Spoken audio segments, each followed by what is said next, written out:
Hello guys, आज मैं आप सभी को नरेशन सिखाने जा रहा हूँ। गैज, नरेशन इंग्लिश ग्रामर का बहुत ही महत्वपूर्ण चैप्टर है और यह सिर्फ रिटन इंग्लिश के लिए नहीं बल्कि स्पोकन इंग्लिश के लिए भी काफ़ी ज़्यादा इम्पॉर्टेंट है। तो इस वीडियो में मैं आप सभी को नरेशन क्या है, नरेशन कितने प्रकार के होते हैं, उसके बाद मैं बताऊँगा कि कैसे आप डायरेक्ट से इनडायरेक्ट में चेंज करेंगे सेंटेंसेस को। तो सबसे पहले आप समझिए कि नरेशन को दो भाग में बांटा गया है और नरेशन का मतलब होता है वर्णन, कथन। यह नरेशन को दो भाग में बांटा गया, यानी दो प्रकार के नरेशन है। डायरेक्ट नरेशन जिसको आप डायरेक्ट स्पीच कहते हैं और दूसरा है इनडायरेक्ट नरेशन जिसको हम इनडायरेक्ट स्पीच कहते हैं। डायरेक्ट स्पीच, इनडायरेक्ट स्पीच समझिए, आप इसे डायरेक्ट नरेशन भी कह सकते हैं, इनडायरेक्ट नरेशन भी कह सकते हैं। अब समझना है ये कि डायरेक्ट नरेशन यानी डायरेक्ट स्पीच को दो भाग में बांटा गया है।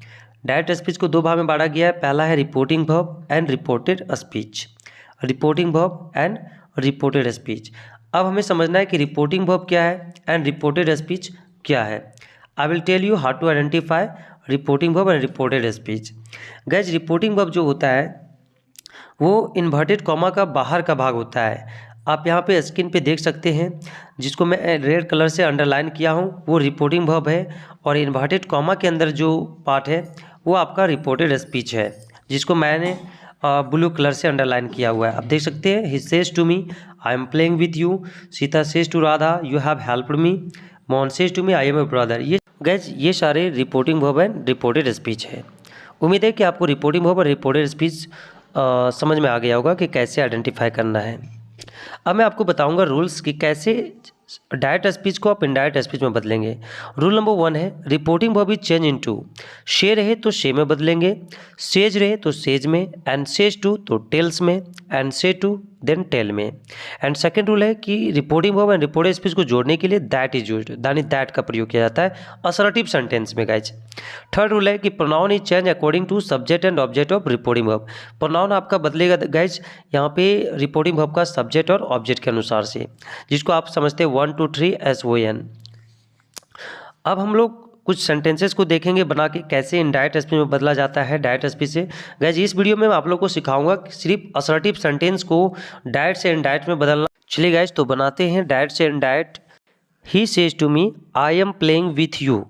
वह मुझसे कहता है मैं तुम्हारे साथ खेल रहा हूँ। वह मुझसे कहता है, यहाँ पे सेज टू के बदले हम लोग टेल्स लिखेंगे। ही टेल्स मी, एंड दोनों को जोड़ने के लिए रिपोर्टिंग और रिपोर्टेड स्पीच को जोड़ने के लिए हम दैट का प्रयोग किए। ही tells me that I am playing with you. यहाँ पे आई फर्स्ट पर्सन है तो आई अकॉर्डिंग टू ही, इसलिए यहाँ पे मैंने ही लिखा। एंड ही के साथ क्या लगता है is. He is playing with, and you second person है तो अकॉर्डिंग टू मी ऑब्जेक्ट के अनुसार, इसलिए यहाँ पे me. He tells me that he is playing with me. वह मुझे कहता है कि वह मेरे साथ खेल रहा है। कुछ और सेंटेंसेस को हल करते हैं। Sita says to Radha you have helped me. Sita Radha से कहती है तुमने मेरी मदद किया है। सीता सेज टू है यहाँ पे, तो सेज टू के बदले में हम लोग क्या लिखेंगे, टेल्स लिखेंगे इनडायरेक्ट स्पीच में। सीता टेल्स राधा, एंड दोनों को जोड़ने के लिए that. Sita tells Radha that you according to object, object is Radha, तो यहाँ पे राधा के बदले में हमने शी को लिखा है। एंड शी के साथ क्या लगता है प्रेजेंट परफेक्ट टेंस में has. She has helped. And me, me according to subject, तो सब्जेक्ट सीता है तो सीता के बदले हम वहाँ पे हर लिखेंगे। तो क्या हो गया, Sita tells Radha that she has helped her. Sita Radha से कहती है कि उसने उसकी मदद किया है। Mohan says to me I am your brother. Mohan मुझसे कहता है कि मैं तुम्हारा भाई हूँ। मोहन सेज टू है तो मोहन सेज टू के लिए मोहन टेल्स, मोहन टेल्स लिखेंगे, एंड मोहन टेल्स मी, दोनों को जोड़ने के लिए that. And I according to Mohan, तो इसलिए यहाँ पे he is your, you according to object me, तो मी के बदले यहाँ पे my. He is my brother. Mohan tells me that is my brother. Mohan मुझसे कहता है कि वह मेरा भाई है। You say to me I shall give you a pen. आप मुझसे कहते हैं मैं तुम्हें कलम दूंगा। यू से टू है तो से टू के बदले हम लोग टेल लिखते हैं। यू टेल मी, एंड दोनों को जोड़ने के लिए that. I shall give you a pen, I according to subject, subject is you, तो हमने लिखा यहाँ पे यू, एंड यू के साथ लगता है will. You will give, you according to object, then object is me, तो इसलिए मैंने लिखा मी या पेन।